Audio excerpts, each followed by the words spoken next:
Assalamualaikum warahmatullahi wabarakatuh. Salam sejarah bangsa kita. Kali ini kami membawakan satu lagi kisah menarik dalam membongkar kisah sejarah.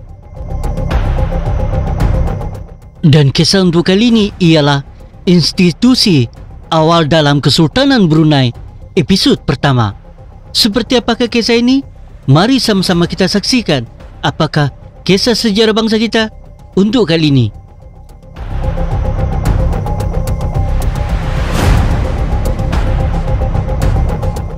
Peringkat awal sejarah negara Brunei ialah apabila tertubuhnya institusi Kesultanan Brunei sekitar akhir abad ke-14 Masehi.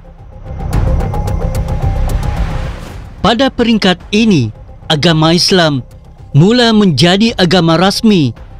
Ini dibuktikan daripada riwayat Cina bahawa utusan Cina yang diketuai oleh seorang Islam bernama Cheng Ho datang ke Brunei pada tahun 1405 Masehi, mendapati Brunei telah ada sebuah kerajaan Islam. Peringkat awal ini memberi fokus kepada konsep ketaatan kepada raja yang sukar bertukar menjadi ketaatan kepada sultan, berdasarkan kepada konsep sultan tidak berlaku zalim dan rakyat tidak menderhaka.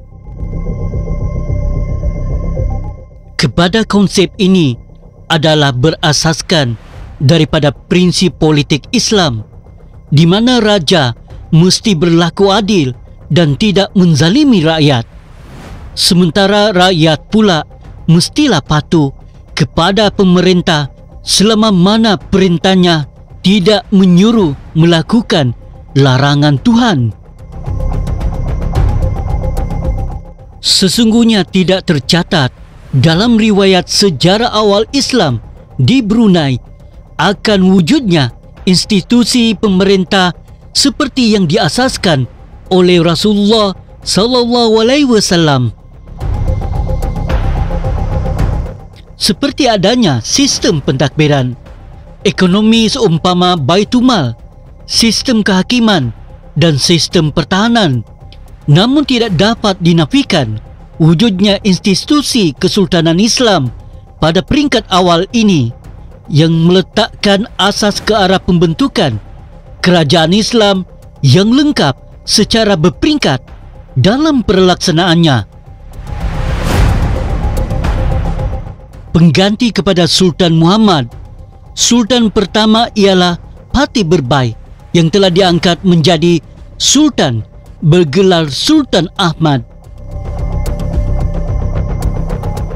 Menurut silsilah raja-raja Brunei, Sultan Ahmad kemudiannya digantikan oleh menantunya, Sultan Syarif Ali, berasal dari Taif, berketurunan Nabi dari Sayyidina Hasan. Sultan Syarif Ali bukan saja sebagai pendakwa dari keturunan Sayyidina Hasan, tetapi beliau juga dari keluarga yang memegang jawatan syarif atau Amir Mekah, yang memberi pendedahan yang luas kepada beliau dalam aspek politik dan pemerintahan Islam. Bahkan beliau turut disebut sebagai pernah memegang jawatan syarif Mekah menggantikan keluarganya Syarif Al-Jan. Kedudukan beliau bukan saja memberi kelebihan kepada negara Brunei Darussalam dalam pembentukan sebuah kerajaan Islam yang berdaulat, bahkan memastikan negara Brunei mematuhi syariat Islam. Seperti yang dapat dilihat dari sumbangan baginda ketika menjadi Sultan Brunei yang ketiga. Dalam silsilah raja-raja Brunei menyebutkan tentang nasab Sultan Syarif Ali. Maka tiada berapa lamanya masuklah seorang bangsa Arab yang bernama Syarif Ali Bifaki ke dalam Brunei, yang turun dari negeri Taif. Adalah Syarif ini pancit daripada Amirul Mukminin Hasan, cucu Rasulullah sallallahu alaihi wasallam. Maka tiada berapa lamanya Syarif Ali itu di dalam negeri Brunei, ia pun berbini anak Sultan Ahmad ini. Maka lalu dikawinkanlah sebagaimana mengikut adat raja-raja pada masa itu. Menurut yang berhormat, Pihin Jawatan Dalam Seri Maharaja Datuk Seri Utama Dr. Haji Awang Muhammad Jamil Al-Sufri bahawa susunan keturunan Sultan Syarif Ali, Sultan Brunei ketiga, yang dikatakan daripada Saidina Hasan radhiyallahu anhu, cucu Rasulullah sallallahu alaihi wasallam, itu adalah Sayyidatina Fatimah Al-Zahra binti Saidina Muhammad sallallahu alaihi wasallam berkahwin dengan Saidina Ali bin Abi Talib karamullah wajhah, berputrakan Saidina Hasan radhiyallahu anhu,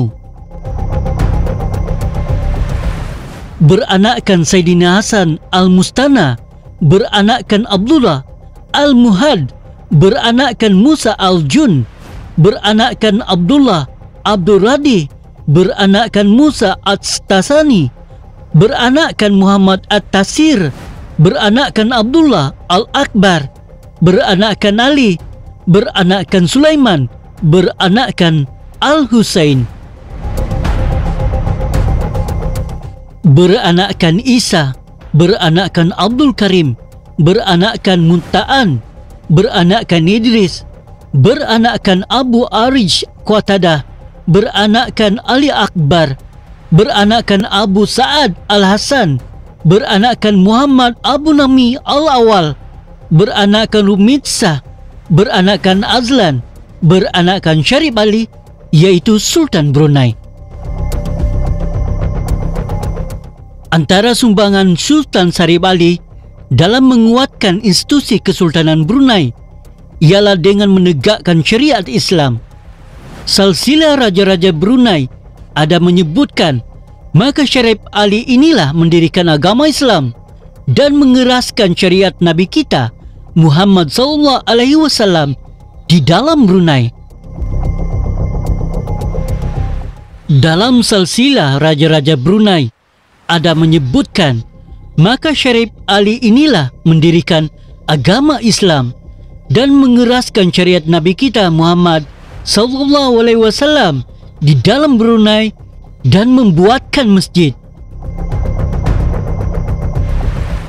Melalui pembinaan masjid sebagai tempat ibadah, markas pengajian dan penyebaran ilmu, pusat pemerintahan dan pentakbiran, ajaran Islam mula diperkenalkan, dipraktikkan dan dikembangkan di dalam institusi Kesultanan Brunei Darussalam.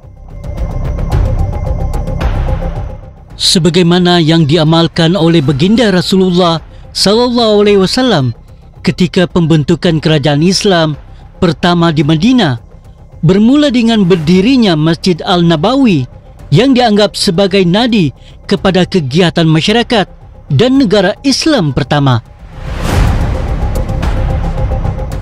Masjid merupakan lambang dan identiti kedaulatan Islam di muka bumi ini. Berdirinya masjid menunjukkan tegaknya juga syiar agama Islam di tempat itu, yang memberi peluang kepada masyarakat Brunei meningkatkan amalan beragama ke arah penyempurnaan syariat Islam.